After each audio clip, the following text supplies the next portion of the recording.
Assalamualaikum warahmatullahi wabarakatuh. Perkenalkan, nama saya Melia Rahmayani dengan NIM 2011-3004 dari Prodi Akuntansi. Di sini saya akan menjelaskan tentang akuntansi transaksi dana zakat, dana kebajikan, dan pinjaman kader. Adapun yang pertama tentang dana zakat. Zakat ini adalah sebagian harta yang wajib dikeluarkan oleh wajib zakat atau musaki untuk diserahkan kepada penerima zakat atau mustahik. Pembayaran zakat dilakukan apabila nisab dan haulnya terpenuhi dari harta yang memenuhi kriteria wajib zakat. Unsur dasar laporan sumber dan penggunaan dana zakat meliputi sumber dana, penggunaan dana selama suatu jangka waktu, serta saldo dana zakat yang menunjukkan dana zakat yang belum disalurkan pada tanggal tertentu. Dalam hal ini, dana zakat tidak diperkenankan untuk menutup cadangan kerugian aset produktif. Sumber dana zakat di bank syariah ini terdiri atas zakat dari dalam entitas syariah dan dana zakat dari pihak luar entitas bank syariah. Adapun penyaluran dana zakat dibatasi pada 8 golongan atau asnaf yang sudah ditentukan oleh syariah, yaitu fakir, miskin, amil, orang yang baru masuk Islam atau mualaf, hamba sahaya atau rikab, orang yang terlilit utang atau gorimin, orang yang sedang berjihad atau fisabilillah, dan orang yang sedang dalam perjalanan atau ibnu sabil. Terus yang kedua tentang pengungkapan dana zakat. Hal-hal yang harus diungkapkan terkait transaksi dana zakat ini antara lain: yang pertama, sumber dana zakat yang berasal dari internal bank; yang kedua, sumber dana zakat yang berasal dari eksternal bank; yang ketiga, kebijakan penyaluran dana; yang keempat, proporsi dana yang disalurkan untuk masing-masing entitas pengelola zakat yang diklasifikasikan menjadi pihak berelasi dan pihak ketiga. Adapun tentang dana kebajikan. Dana kebajikan ini merupakan dana sosial yang di luar zakat yang berasal dari masyarakat yang dikelola oleh bank syariah. Dana kebajikan ini biasa disebut juga dengan dana Khodrul Hasan. PSAK nomor 59 dan PAPSI 2013 menggunakan istilah Khodrul Hasan dan bukan istilah dana kebajikan. Akan tetapi pada PSAK nomor 101 dan PAPSI 2013, istilah ini diganti dengan istilah dana kebajikan. Akan tetapi pada PSAK 101, istilah ini diganti dengan istilah dana kebajikan. Tidak ada keterangan resmi alasan penggantian istilah ini dalam PSAK 101. Akan tetapi adanya istilah dana kebajikan ini memberi fleksibilitas dalam sumber maupun penggunaan dana tersebut, mengingat istilah kadar lebih tepat digunakan untuk transaksi yang terkait dengan pinjam meminjam tanpa bunga. Terus adapun sumber dana kebajikan ini terdiri atas infak, sedekah, hasil pengelolaan wakaf sesuai dengan perundang-undangan yang berlaku, pengembalian dana kebajikan produktif, denda, pendapatan non halal, dan sumbangan ataupun hibah. Adapun infak atau sedekah yang dimaksud dalam dana kebajikan ini adalah semua jenis infak dan sedekah, baik yang diperuntukkan ditentukan secara khusus oleh pemberi infak dan sedekah maupun yang tidak. Denda merupakan sanksi berupa uang yang dikenakan oleh bank syariah kepada nasabah yang mampu tetapi dengan sengaja menunda-nunda pembayaran kewajibannya kepada bank syariah. Semua penerimaan bank syariah dan nasabah yang merupakan denda dimasukkan ke dalam dana kebajikan.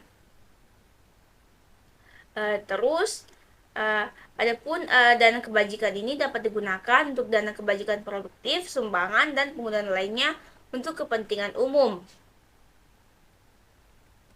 Adapun untuk pengungkapan dana kebajikan, hal-hal yang harus diungkapkan ini: yang pertama, sumber dana kebajikan; yang kedua, kebijakan penyaluran dana kebajikan kepada masing-masing penerima; yang ketiga, proporsi dana yang disalurkan untuk masing-masing penerima dana dan kebajikan, yaitu pihak berelasi dan pihak ketiga; dan yang keempat, alasan terjadinya dan penggunaan atas penerimaan non halal. Terus adapun yang selanjutnya tentang pinjaman qadar. Yang pertama ada definisi dan penggunaan. Secara terminologi, qadar berarti menyerahkan harta kepada orang yang menggunakannya untuk dikembalikan gantinya pada suatu saat. Qadar ini merupakan transaksi yang diperbolehkan oleh syariah dengan menggunakan skema pinjam-meminjam. Akad qadar ini merupakan akad yang memfasilitasi transaksi peminjaman sejumlah dana tanpa adanya pembebanan bunga atas dana yang dipinjam oleh nasabah. Transaksi qadar ini pada dasarnya merupakan transaksi yang bersifat sosial karena tidak diikuti dengan pengembalian keuntungan dari dana yang dipinjamkan.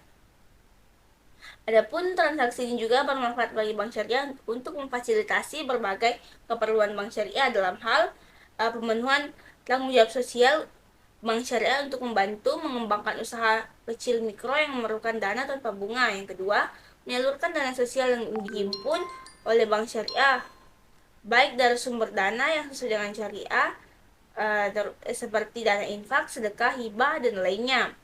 Yang ketiga, sebagai produk pelengkap kepada nasabah yang telah terbukti loyalitas dan bonafiditasnya yang membutuhkan dana talangan segera untuk masa yang relatif pendek.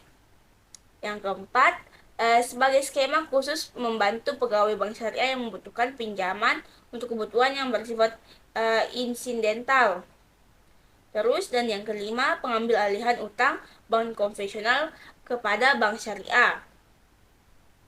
Terus, adapun akad qadar dalam lembaga keuangan syariah ini terdiri dari dua macam.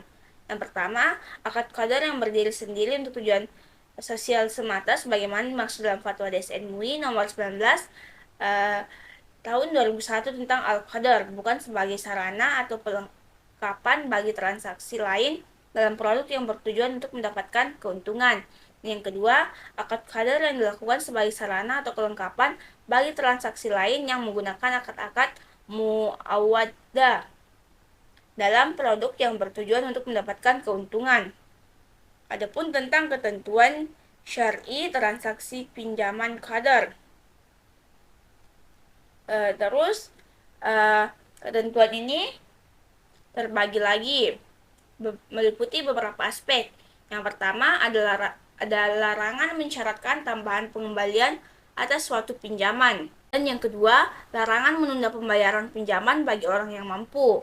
Yang ketiga, perintah meringankan beban orang yang kesulitan membayar pinjaman. Yang keempat, pembolehan mengenakan biaya administrasi. Yang kelima, pembolehan pengenaan sanksi pada peminjam yang mampu tapi melalaikan kewajibannya. Adapun untuk rukun transaksi pinjaman qadar, rukun transaksi pinjaman qadar ini meliputi transaktor yaitu pemberi pinjaman atau muarid dan penerima pinjaman atau muqtarid. Terus yang kedua ada objek qadar yang berupa uang atau benda habis pakai. Yang ketiga ada ijab dan kabul yang merupakan pernyataan kehendak para pihak yang bertransaksi. Selanjutnya ada pengawasan syariah transaksi pinjaman qadar. Yang pertama ada meneliti apakah pembiayaan yang diberikan berdasarkan prinsip qadar ini tidak dipergunakan untuk kegiatan yang bertentangan dengan prinsip syariah. Yang kedua, meneliti bahwa nasabah yang terkena sanksi denda adalah nasabah yang lalai, yaitu nasabah yang mempunyai kemampuan secara ekonomi untuk membayar namun sengaja menunda pembayaran. Yang ketiga, memastikan bahwa bank telah memberikan kelonggaran waktu yang cukup kepada nasabah untuk melunasi kewajibannya dalam hal nasabah tersebut mengalami kesulitan keuangan akibat penurunan usaha. Yang keempat, meneliti apakah pendapatan yang diterima bank dari nasabah atas pengenaan sanksi telah diakui sebagai sumber dana kebajikan. Yang kelima, memastikan sumber dana yang digunakan untuk pembiayaan qadar konsumtif dan bersifat sosial adalah bukan berasal dari dana investasi atau modal bank. Dan yang keenam, memastikan bahwa sumber dana yang dipergunakan untuk pembiayaan qadar dalam rangka dana talangan nasabah adalah berasal dari modal bank. Adapun tentang alur transaksi pinjaman qadar. Yang pertama, bank syariah melakukan evaluasi dan seleksi terhadap kelayakan nasabah menerima pinjaman qadar. Evaluasi dan seleksi ini lebih dilihat dari aspek kesesuaian nasabah dengan kriteria yang ditetapkan bagi penerima qadar yang bersifat sosial. Selanjutnya, kedua belah pihak menyepakati akad qadar. Kedua, setelah akad qadar disepakati, bank syariah selanjutnya menyerahkan dana qadar sesuai dengan yang disepakati. Dan yang ketiga, nasabah melakukan pengembalian pinjaman qadar sebesar yang dipinjam, baik secara langsung, keseluruhan maupun angsuran. Adapun tentang cakupan standar akuntansi pinjaman qadar. Menurut PAPSI 2013, disebutkan bahwa pinjaman qadar diakui sebesar jumlah yang dipinjamkan pas saat terjadinya pendapatan yang berasal dari biaya administrasi dalam pinjaman qadar yang dana yang berasal dari dana pihak ketiga akan dibagi hasilkan, sedangkan pinjaman qadar yang dana yang berasal dari modal bank tidak dibagi hasilkan. Ujrah dari akad ijarah atau akad lain yang dilakukan bersamaan dengan pembiayaan pemberian pinjaman qadar yang dananya berasal dari dana pihak ketiga, maka pendapatan yang diperoleh akan dibagi hasilkan, sedangkan apabila dananya berasal dari selain dana pihak ketiga, pendapatan yang diperoleh tidak dibagi hasilkan. Terus adapun tentang penyajian pinjaman qadar. Penyajian pinjaman qadar ini berdasarkan PAPSI 2013 disebutkan bahwa pinjaman qadar yang bersumber dari internal bank dan pihak dana ketiga disajikan pada pos pinjaman qadar. Terus cadangan kerugian penurunan nilai pinjaman qadar disajikan sebagai pos lawan pinjaman qadar. Adapun tentang yang terakhir, pengungkapan pinjaman qadar. Berdasarkan PAPSI 2013 disebutkan bahwa hal-hal yang harus diungkapkan antara lain, yang pertama, rincian jumlah pinjaman qadar berdasarkan sumber dana, jenis penggunaan, dan sektor ekonomi. Yang kedua, jumlah pinjaman qadar yang diberikan kepada pihak yang berrelasi. Yang ketiga, kebijakan manajemen dalam pelaksanaan pengendalian risiko pinjaman qadar. Yang keempat, terakhir, ikhtisar pinjaman qadar yang dihapus buku yang menunjukkan saldo awal, penghapusan selama tahun berjalan, penerimaan atas pinjaman qadar yang telah dihapus bukukan, dan pinjaman qadar yang telah dihapus tagih, dan saldo akhir pinjaman yang dihapus buku. Mungkin itu saja yang dapat saya sampaikan. Kurang dan lebihnya mohon dimaafkan. Billahi fisabilillah, fastabiqul khairat. Assalamualaikum warahmatullahi wabarakatuh.